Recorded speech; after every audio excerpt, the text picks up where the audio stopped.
구약성경 여호수아서 22장 10절에서 20절까지 말씀 우리 한 절씩 교독하여 읽도록 하겠습니다. 르우벤 자손과 갓 자손과 므낫세 반 지파가 가나안 땅 요단 언덕가에 이르자 거기서 요단가에 제단을 쌓았는데 보기에 큰 제단이었더라. 이스라엘 자손이 들은즉 이르기를 르우벤 자손과 갓 자손과 므낫세 반 지파가 가나안 땅의 맨 앞쪽 요단 언덕가 이스라엘 자손에게 속한 쪽에 제단을 쌓았다 하는지라. 이스라엘 자손이 이를 듣자 곧 이스라엘 자손의 온 회중이 실로에 모여서 그들과 싸우러 가려 하니라. 이스라엘 자손이 제사장 엘르아살의 아들 비느하스를 길르앗 땅으로 보내어 르우벤 자손과 갓 자손과 므낫세 반 지파를 보게 하되 이스라엘 각 지파에서 한 지도자씩 10 지도자들을 그와 함께 하게 하니 그들은 각기 그들의 조상들의 가문의 수령으로서 이스라엘 중에서 천부장들이라. 그들이 길르앗 땅에 이르러 르우벤 자손과 갓 자손과 므낫세 반 지파에게 나아가서 그들에게 말하여 이르되 여호와의 온 회중이 말하기를 너희가 어찌하여 이스라엘 하나님께 범죄하여 오늘 여호와를 따르는 데서 돌아서서 너희를 위하여 제단을 쌓아 너희가 오늘 여호와께 거역하고자 하느냐. 부올의 제약으로 말미암아 여호와의 회중에 재앙이 내렸으나 오늘까지 우리가 그 죄에서 정결함을 받지 못하였거늘 그 제약이 우리에게 부족하여서 오늘 너희가 돌이켜 여호와를 따르지 아니하려고 하느냐. 너희가 오늘 여호와를 배역하면 내일은 그가 이스라엘 온 회중에게 진노하시리라. 그런데 너희의 소유지가 만일 깨끗하지 아니하거든 여호와의 성막이 있는 여호와의 소유지로 건너와 우리 중에서 소유지를 나누어 가질 것이니라. 오직 우리 하나님 여호와의 제단 외에 다른 제단을 쌓음으로 여호와를 거역하지 말며 우리에게도 거역하지 말라. 함께 읽겠습니다. 세라의 아들 아간이 온전히 바친 물건에 대하여 범죄함으로 이스라엘 온 회중에 진노가 임하지 아니하였느냐. 그의 죄악으로 멸망한 자가 그 한 사람만이 아니었느니라 하니라. 아멘. 오늘은 공동체의 죄를 경계하라, 공동체의 죄를 경계하라라는 제목으로 하나님의 말씀을 나누도록 하겠습니다. 오늘도 하나님의 은혜를 사모하여 예배 자리에 나오신 여러분 모두를 환영하고 축복합니다. 우리 옆 사람과 한번 인사하도록 하겠습니다. 잘 오셨습니다. 오늘 우리가 주님 앞에 서는 그날까지 주의해야 할 것이 무엇인가에 대한 말씀을 함께 나누고자 합니다. 여러분, 우리가 스포츠 경기를 보면 이 때로는 너무나 황당한 일이 발생하는 것을 볼 수 있습니다. 제가 한 영상을 보았는데요. 어떤 이 사건이 있었냐면 이 마라톤인가 아니면 장거리였던 것 같아요. 한 육상 선수가 이제 막 결승점으로 달려오다가 뒤를 돌아보며 이제 내가 이제 우승을 했구나, 1등을 했구나라는 안도감을 가지고 막 세레모니를 하면서 이렇게 막 뛰어오고 있었습니다. 그런데 그 순간 누가 옆에 지나갔을까요? 다른 선수가 최선을 다해 뛰어서 결승점에 먼저 도착했다라는 거죠. 자신은 1등인 줄 알고 기뻐하면서 사람들 앞에서 막 춤을 추면서 그렇게 들어갔는데 결국에 누가 1등을 한 것이죠? 다른 선수가 1등을 했다라는 거죠. 이것이 육상 경기뿐만 아니라 스케이팅 경기, 자전거 경기, 여러 경기의 이 영상들을 모아 놓은 것을 제가 한번 보았습니다. 그 영상을 보면서 우리가 생각해 볼 수 있는 것은 무엇입니까? 우리가 뭐든지 끝까지 잘해야 되는구나. 우리가 끝까지 열심히 하는 것이 중요하구나라는 것을 다시 한번 깨닫게 됩니다. 여러분, 우리가 신앙생활을 하다 보면 우리의 삶 가운데 어느 순간 또 우리가 신앙생활하는 가운데 어느 지점에 하나님께서 크게 역사를 일으켜 주시는 때가 있습니다. 하나님을 만났을 때가 그러하고 또 하나님께서 우리의 특별한 기도를 들으사 응답했을 때가 그러하고 무언가 하나님으로부터 살아계신 그 능력을 경험하는 사건들이 우리의 삶 중간중간에 일어났다라는 것이죠. 그래서 우리는 하나님을 느끼고 있고 또 하나님께서 살아계심을 알고 있고 또 그로 인하여서 우리가 하나님을 의지하는 삶도 살아가고 있습니다. 그러나 중요한 것은 무엇입니까? 그 예전의 사건, 예전에 은혜 받은 것에 머무는 것이 아니라 끝까지 우리가 주님 앞에 서는 그날까지 넘어지지 않고 무너지지 않고 하나님 앞에서 신앙생활을 잘해야 될 줄로 믿습니다. 옛말에 끝이 좋아야 다 좋은 것이다 라는 말이 있습니다. 신앙생활도 그러합니다. 우리의 신앙생활의 마무리가 아름다워야 정말 진정한 아름다운 신앙생활이 될 수 있다라는 거죠. 여러분 성경에 보면 사울이라는 왕이 등장하는데요. 그가 왕이 되기 전에는 어땠습니까? 굉장히 겸손한 사람이었습니다. 아이고 나 같은 사람이 어떻게 왕이 됩니까? 라고 진심으로 고백했던 사람이 사울이었습니다. 그런데 그가 왕이 된 이후에 점점 변질되어서 어떻게 됩니까? 하나님의 음성도 듣지 않습니다. 하나님의 방법을 따르지 않습니다. 자기가 막 제사를 집행해 버리고요. 그리고 자신이 막 그 하나님께서 다 진멸하라고 하셨는데 좋은 것들은 남겨와서 나 이거 제사 드리려고 남겼다라고 이야기하며 그렇게 하자 하나님께서 결국 어떻게 하시냐면 이 사울을 버리셨다라는 거죠.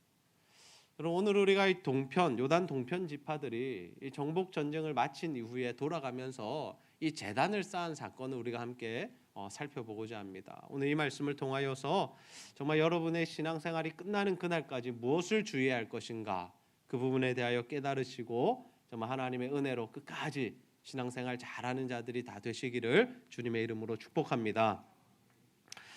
여러분 우리가 주님 앞에 서는 그날까지 주의해야 할 것은 무엇일까요? 그것은 바로 공동체의 죄를 경계하는 것입니다. 우리 한번 따라해 보겠습니다. 공동체의 죄를 경계합시다. 여러분 죄의 특성이 무엇입니까? 이 죄라는 것은 우리도 모르는 사이에 우리 안에 너무나도 깊숙이 파고들어서 우리의 삶을 우리의 영혼을 망가뜨리는 그러한 특성이 있다라는 것이죠. 자신은 신앙생활을 잘하고 있다라고 생각합니다. 나는 하나님 앞에서 충성되게 살아가고 있다라고 생각하죠. 그런데 실상은 어떻습니까? 알고 보면 죄 가운데 빠져서 헤어나오지 못하고 있는 경우가 허다하다라는 거죠. 자신이 지금 죄 가운데 거하는지 아니면 하나님 앞에 잘 살고 있는지 분별하지 못하는 이 영적인 무감각함이 우리 가운데 찾아올 때가 있다라는 것이죠. 여러분은 어떠십니까? 여러분 요즘에 신앙생활 하시면서 정말 하나님의 말씀대로 잘 살아가고 있으신가요? 아니면 여러분의 삶에 무언가 문제가 있고 또 하나님 앞에 죄를 범하는 부분이 있으십니까? 우리가 곰곰이 생각해 보면 여러 분야, 대부분의 분야에서는 문제가 없다 할지라도 꼭 한 가지 내지 두 가지는 우리가 하나님의 말씀에서 떠나 그 말씀에 불순종하는 부분이 있다라는 것이죠. 여러분 르우벤과 갓과 므낫세 반지파는 어떠한 지파입니까? 요단 동편의 기업을 받은 지파입니다. 그런데 그들이 요단 서편의 땅을 정복할 때 어떻게 했습니까? 와서 도와주었다라는 거죠. 이는 모세의 명령이었습니다.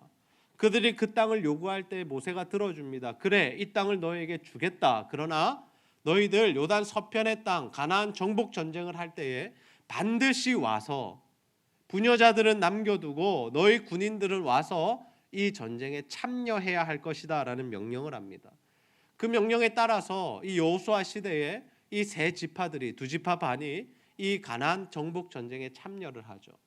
그리고 이 모든 전쟁이 마치고 또 땅의 기업을 분배받은 이후에 그들은 요단 동편으로 돌아갑니다. 그때의 장면이 어떻습니까? 여호수아가 축복을 해주었다라는 거죠. 그리고 많은 전리품들을 챙겨가게 됩니다. 그들의 삶이 참 복된 삶이 아닙니까? 하나님 말씀에 순종했고 충성했고 또 하나님 주시는 그 전리품들, 은혜들, 복들을 누리면서 이제는 돌아가고 있었다라는 거죠. 그들의 삶이 성공을 한 것처럼 느껴졌습니다. 잘 나가는 것처럼 느껴졌습니다. 그런데 그들이 돌아오는 길에 한 가지 이상한 행동을 하는데 그것이 무엇이냐면 이 요단강가에 큰 제단을 하나 세운 것이죠. 우리 여호수아서 22장 10절 말씀을 함께 한번 읽어보겠습니다. 시작.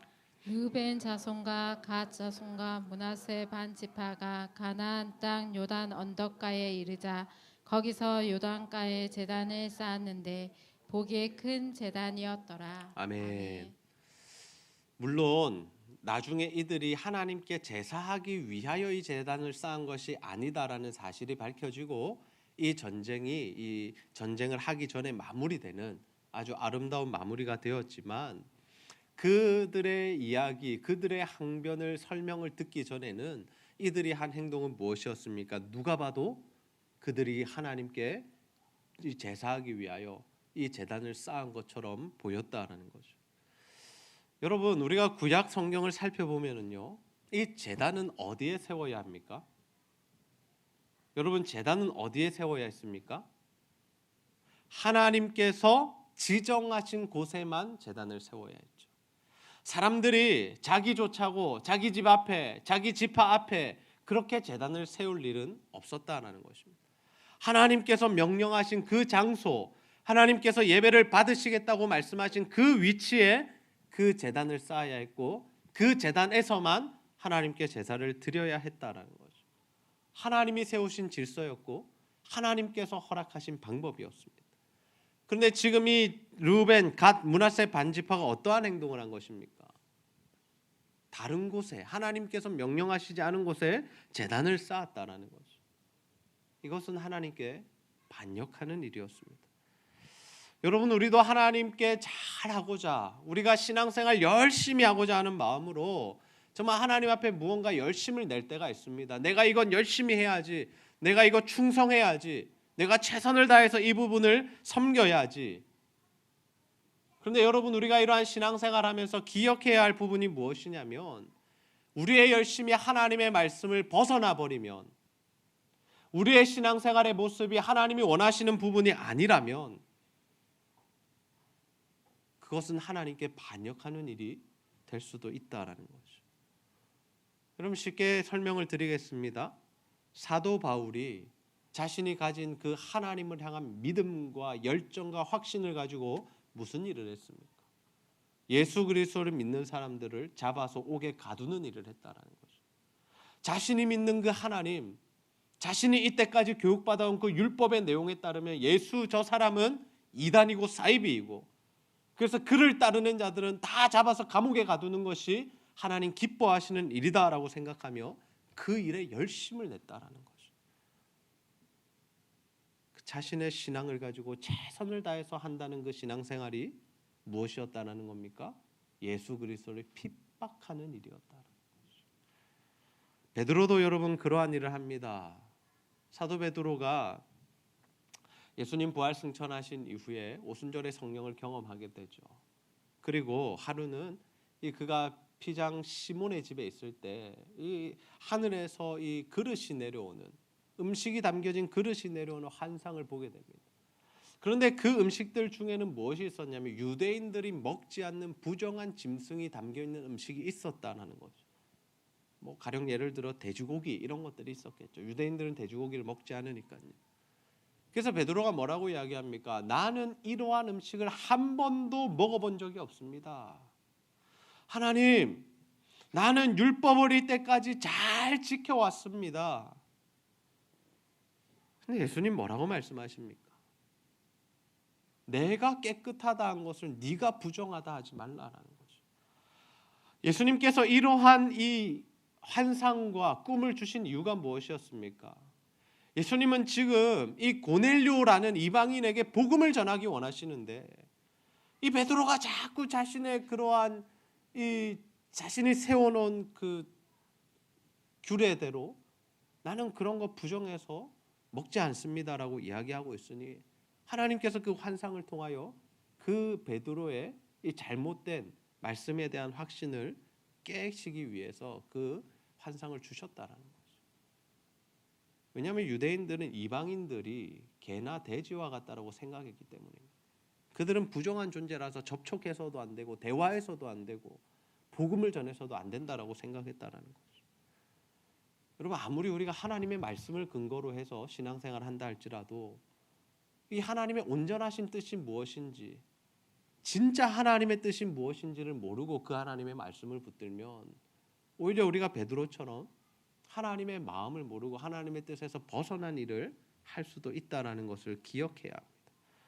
그래서 여러분, 우리가 하나님의 말씀을 잘 아는 것이 중요합니다. 하나님의 말씀 창세기부터 계시록까지 우리가 이 말씀 66권의 말씀을 통전적으로 이해하고 그 안에 흐르는 그 구속사적인 우리가 그 시각을 가지고 하나님의 말씀을 읽어 나갈 때 우리가 자의적으로 하나님 말씀을 해석하지 않고 내가 좋은 말씀만 붙들지 않고 정말 하나님이 우리를 향하신 그 뜻이 무엇인가, 하나님이 우리를 통하여 하시고자 하시는 일이 무엇인가를 우리가 분별할 수 있다라는 것이죠. 그 분별이 있은 이후에 우리가 최선을 다해서 그 말씀에 순종하는 자세가 필요하다라는 것입니다. 저는 우리 제자들 교회 성도님들 모두가 정말 이 하나님의 말씀을 통하여 하나님의 뜻과 계획을 선명하게 또 분명하게 올바르게 깨닫는 자들이 되시기를 소원합니다. 그래서 그 하나님의 뜻에 순종하는 자들, 우리가 원하고 우리가 세워놓은 그 말씀의 기준에 순종하는 것이 아니라 하나님이 우리에게 원하시는 그 말씀에 순종하여 정말 하나님을 기쁘시게 하고 하나님께 영광을 올려드리는 삶을 살아가게 되시기를 주님의 이름으로 축복합니다. 여러분, 르우벤과 갓과 므낫세 반지파가 큰 제단을 쌓았습니다. 그것은 하나님을 반영하는 일처럼 보였습니다. 그러자 요단 서편에 있던 자들, 특별히 지도자들이 어떻게 반응합니까? 우리 여호수아서 22장 12절 말씀을 함께 한번 읽어보겠습니다. 시작. 이스라엘 자손이 이를 듣자 곧 이스라엘 자손의 온 회중이 실로에 모여서 그들과 싸우러 가려 하니라. 아멘. 아멘. 그 일을 듣자 어떻게 했다라고 합니까? 바로 그들과 싸우러 가려 하니라. 여러분, 여기서 싸운다는 게 무엇입니까? 가서 뭐 주먹질 한다는 겁니까? 아닙니다. 전쟁하러 간다는 겁니다. 그들이 한 행동에 대해서 그들을 죽여야겠다라는 결론에 이르렀다는 거죠. 여러분, 왜 요단 서편의 이스라엘 백성들이, 특별히 이스라엘의 지도자들이 이렇게 민감하게 이 사건에 반응했을까요? 그 이유가 무엇이냐면 그들은 한 사람의 죄가, 아니 공동체 일부 사람들의 죄가 이스라엘 전체 공동체에 어떠한 영향을 미치는지를 알고 있었기 때문이죠. 그래서 이 조사단으로 파견된 제사장 엘르아셀의 아들 비느하스, 이 비느하스가 그들과 대화하는 장면을 보면 이 두 가지 사건에 대하여 그가 묻고 질문하는 것을 볼 수 있습니다. 첫 번째 사건이 무엇이냐면 바알 부올 사건입니다. 이 예전에 일전에 모세가 있을 때에 이 모압의 왕 발락이라는 자가 이 선지자 발람을 초대하여서 뭘 하려고 했냐면 이스라엘 백성들을 저주해 달라라는 부탁을 하게 됩니다. 그들과 이제 전쟁을 하게 될 것 같은데 좀 당신이 와서 저 이스라엘 백성들 저주해 달라라고 부탁을 했다라는 거죠. 수많은 물질 공세를 하면서 그렇게 합니다. 그런데 발람이 어떻게 합니까? 하나님의 음성을 들었습니다. 가지 말라는 음성을 들었는데 그 재물에 눈이 어두워 걸어가고 있었죠. 그때 그가 탔던 나귀가 어떻게 합니까? 앞으로 가지 않는 겁니다. 자꾸 돌리는 겁니다. 그래서 막 나귀를 때립니다. 그래서 나귀가 입이 트여가지고 말을 합니다. 왜 때리느냐고. 깜짝 놀랐겠죠. 왜 내 말 듣지 않느냐. 그러니까 저기 하나님이 계시다, 저기 천사가 있다라는 것을 이 나귀가 알려주게 되죠. 그래서 그 사건 이후로 이 발람이 하나님의 말씀대로 이스라엘 백성들을 저주하는 것이 아니라 축복을 하게 되죠. 근데 문제가 뭐냐면 그 이후에 이 바알볼 사건이 발생하게 되는데 이스라엘 백성들이 시딤이라는 곳에 있을 때 미디안 여인들과 음행을 하게 됩니다. 여기서 음행을 했다는 것은 단순히 그냥 성적으로 서로 섞여서 이렇게 나쁜 일을 행했다라는 것이 아니라 그들이 미디안 족속과 함께 우상 숭배를 했다라는 것을 의미하죠. 그 일의 배후에 누가 있었다라는 거죠? 이 발람이 있었다라고 성경은 기록하고 있습니다. 그런데 여러분, 이스라엘의 백성들 중에 몇몇 사람들이 이 미디안 여인들과 음행을 저지르고 우상 숭배를 한 이유로 그 몇 명이나 하나님의 심판을 당했는 줄 아십니까? 24,000명이나 연병으로 인하여 죽게 되었습니다. 몇몇 사람의 죄가 그 공동체 가운데 퍼지자 하나님께서 그들을 연병으로 24,000명을 죽이셨다는 거죠. 그런데 그 연병이 어떻게 그치게 되었냐? 바로 오늘 말씀에 등장하는 이 비느하스가 큰 역할을 하는데요. 음행을 저지르는 그 남자와 여성 어떻게 해버리냐면 창을 들고 가서 찍어서 배를 뚫어버렸다라고. 두 사람의 배를 동시에 뚫었다라고. 하나님께서 그를 보시고 그의 헌신을 보시고 그들에게서 연병을 그치게 하셨다라는 말씀이 기록되어 있습니다. 또한 비느하스가 한 가지 더 이야기하는데 두 번째 사건이 무엇이냐면 아간의 사건입니다. 이 아간의 사건 모든 이스라엘 백성들, 가나안 정복 전쟁했던 사람들 다 알고 있는 이야기죠. 이스라엘 백성들이 이 여리고성 전투 이후에 아이성에 도착하게 되는데 그 성이 작아서 모든 군사가 갈 필요도 없이 몇천 명만 뽑아서 가도 이길 수 있는 성이었습니다. 그런데 결과는 어떠했습니까? 그들에게 패배하고 쫓기고 여러 사람이 죽었다라는 거죠. 여러분 그들이 패배한 이유가 무엇이었습니까? 우리가 여호수아서 말씀 묵상했지만 아간이라는 이 한 사람 때문에, 한 사람이 탐심으로 하나님의 말씀 진멸하라는 그 말씀에 순종하지 않고 전리품을 챙겨와서 숨겨둔 그 일로 인하여서 이스라엘 백성 전체가 전쟁에서 지게 되는, 수많은 사람들이 죽게 되는 결과가 있었다는 것이죠. 여러분 지금 비느하스와 이스라엘 지도자들의 주장이 무엇입니까?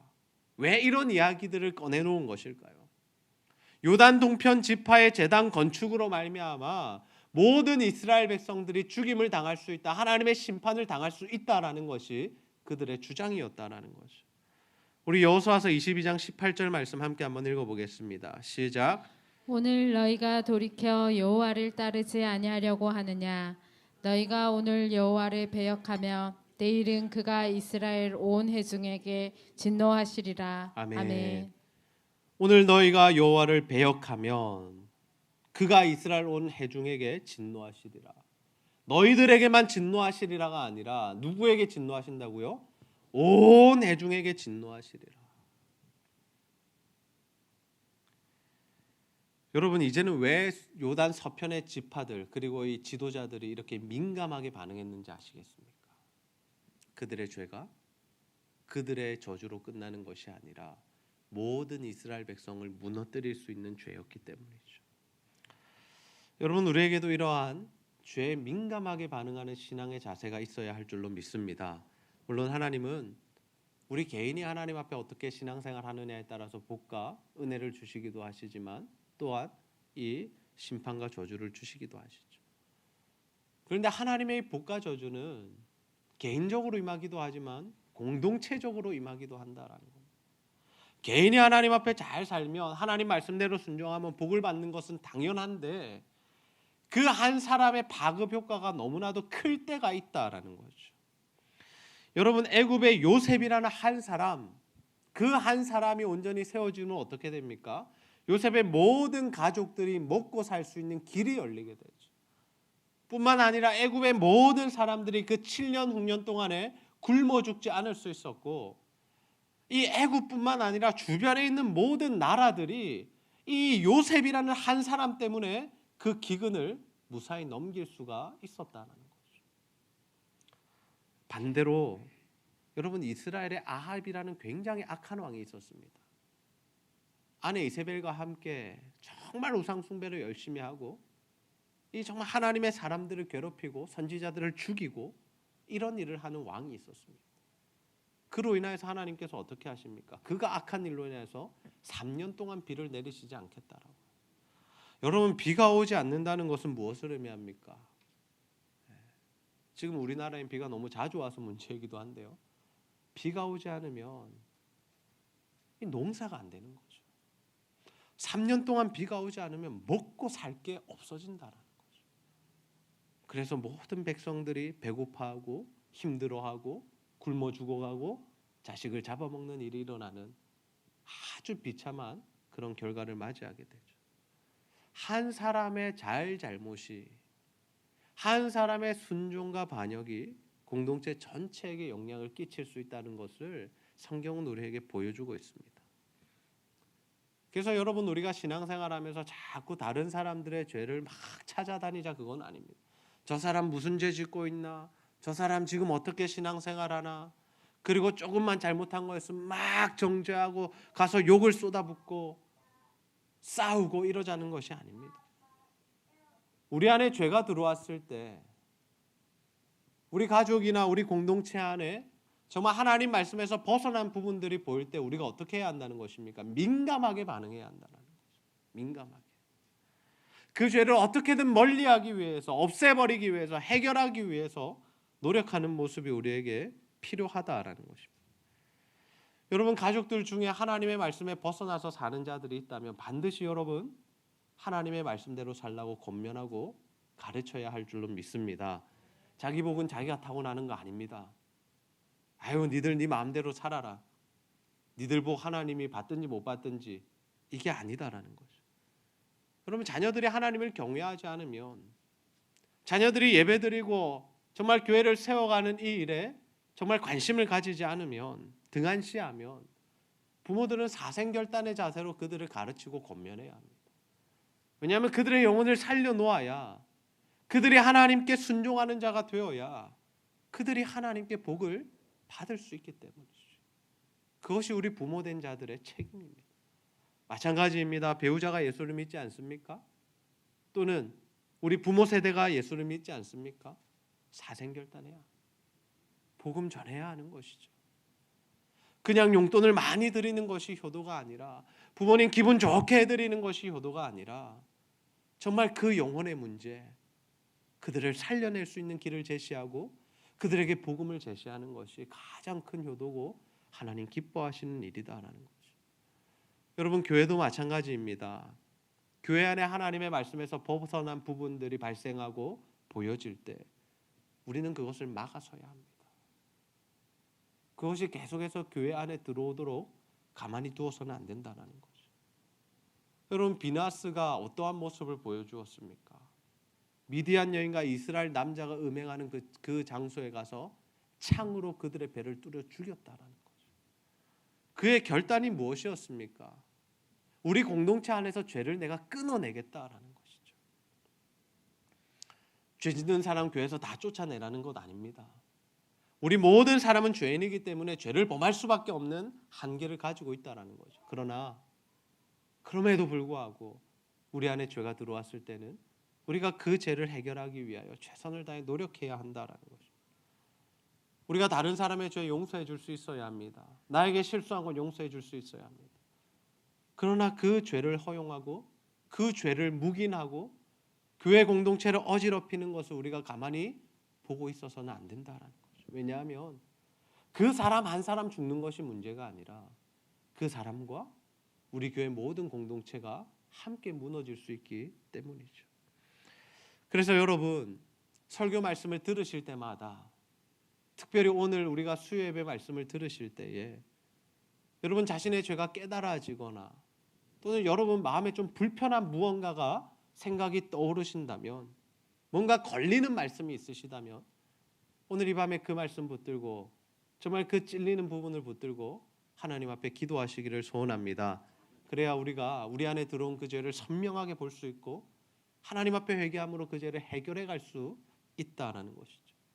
계속해서 덮어두고 모르는 체하고 이때까지 아무런 문제가 없었으니까 괜찮을 거야 라고 생각해서는 안 됩니다. 여러분, 우리 모든 사람들 안에 거하는 대표적인 죄는 무엇일까요? 우리가 늘 경계해야 하는, 날마다 경계해야 하는 대표적인 죄가 있습니다. 그것은 바로 우선순위의 문제입니다. 내가 정말 예수 그리스도를 주인으로 삼았다면 우리의 우선순위는 누가 되어야 합니까? 하나님이 되셔야 하죠. 그래서 우리의 삶 자체가 하나님 중심, 예배 중심, 교회 중심이 되어야 하는 거죠. 날마다 예배만 드리고 날마다 교회만 모여서 신앙생활하는 것이 아니라 우리 마음 중심 가운데 하나님이 계셔야 하고, 우리가 예배를 소중하게 생각해야 하고 정말 교회를 사랑하는 마음으로 신앙생활을 해야 한다라는 것이죠. 왜냐하면 하나님이 그러한 자들에게 복을 주시겠다고 분명히 말씀하셨기 때문입니다. 여러분, 하나님의 말씀은 능력이 있습니다. 그래서 어떠한 죄인도 변화시킬 수 있으시고 지금 우리도 다 변화시킬 수 있습니다. 바라기는 오늘 이 밤에도 우리가 정말 하나님의 말씀을 통하여 죄를 깨닫고 회개하고 돌이킬 때에 하나님 우리를 변화시켜 주셔서 정말 복받는 길로, 하나님 은혜의 길로 가는 저와 여러분이 다 되시기를 주님의 이름으로 축복합니다. 말씀을 정리하겠습니다. 오늘 우리가 신앙생활하면서 주님 앞에 서는 그날까지 주의해야 할 것이 무엇인지에 대한 말씀 함께 나누었습니다. 우리가 신앙생활하다 보면 나름대로 하나님의 은혜와 능력들을 체험하게 됩니다. 하나님 만나는 순간, 또는 우리가 병을 치유받은 순간, 또 하나님 기도를 들으사 응답하시는 그 순간들이 우리의 삶 가운데, 신앙의 역사 가운데 굵직굵직한 사건들이 있어 왔다는 거죠. 그래서 우리는 그 사건들 때문에 하나님 나와 함께 하신다는 그 확신도 있고, 또 하나님께 복을 받고자 하는, 계속해서 그 주님 안에 거하고자 하는 그러한 소원과 갈망도 있습니다. 늘 하나님의 은혜를 추구하는 우리의 모습이 그래서 우리를 이 자리에 나오게 만들고 하나님 앞에 나와 기도하게 만들고 있다는 거죠. 그러나 여러분, 우리가 그러한 삶을 살아가면서 늘 조심해야 하는 것이 무엇이냐면, 예전에 받았던 은혜, 예전에 성공했던 신앙, 승승장구했던 그 모습에 취해 있을 것이 아니라 오늘 이 순간에도, 그리고 앞으로의 신앙생활 가운데 정말 우리가 죄에 걸려 넘어지지 않도록 주의해야 할 줄로 믿습니다. 요단 동편 지파들은 너무나도 헌신되고 충성된 삶을 잘 살고 하나님께 복을 받아 돌아가는 길이었습니다. 그러나 그 길에 무엇을 합니까? 큰 제단을 짓는 실수를 범하게 되죠. 물론 이후에 그 일이 좋게 풀렸지만 그것은 하나님께 반역하는 일이었고, 그래서 요단 서편의 지파들이 당장의 전쟁을 일으키고 그들을 죽이겠다고 쫓아오는 일이 발생하게 되었습니다. 여러분, 요단 서편의 지파들, 우리가 그들처럼, 또한 우리가 비나서처럼 정말 공동체의 죄에 민감하게 반응하고 그 죄를 경계하며 그 죄를 해결하기 위해 애쓰는 삶을 살아가야 할 줄로 믿습니다. 나와 내 가족, 그리고 나의 죄가 내 가족들과 내가 속한 직장과 교회와 우리나라를 다 어렵게 만들 수 있습니다. 반대로 내 옆에 있는 사람의 한 사람의 그 죄 때문에 우리 모두가 힘들어지게 될 수도 있다는 거죠. 그래서 우리가 가져야 할 올바른 신앙의 자세는 먼저는 날마다 자신의 죄를 돌아보아야 하고, 그리고 우리 공동체 안에 들어온 하나님 말씀에서 벗어난 부분들을 반드시 해결하기 위해 노력해야 한다는 거죠. 그래야 나도 잘 살고 우리 공동체도 살아나는 은혜가 우리에게 임하게 된다는 것입니다. 저는 우리 제자들교회 성도님들 모두가 이스라엘 서쪽 지파들처럼, 특별히 이 비느하스처럼 정말 죄에 민감하게 반응하며 하나님 앞에서 그 죄를 단호히 해결하는 자들이 다 되시기를 소원합니다. 그래서 하나님께서 기뻐하시는 거룩한 삶, 하나님의 말씀에 순종하는 삶을 사셔서 여러분 자신도 복을 받으시고 여러분 가족들에게 복을 물려주시고 또 여러분이 속한 모든 공동체를 복되게 하는 자들이 다 되시기를 주님의 이름으로 축복합니다. 함께 기도하시겠습니다. 하나님 아버지, 오늘도 하나님의 말씀을 통하여 우리가 신앙생활하며 끝까지 주의하고 조심해야 할 부분이 무엇인지를 깨닫게 하시니 참 감사합니다. 요단 동편의 지파들이 참 멋지게 헌신했고 충성했고 하나님께 칭찬받고 복을 받으며 돌아갔지만 그들이 가는 길에 실수를 범하고 그 일로 인하여서 요단 서편의 지파들과 전쟁을 할 뻔한, 아니 죽임을 당할 뻔한 일을 하였습니다.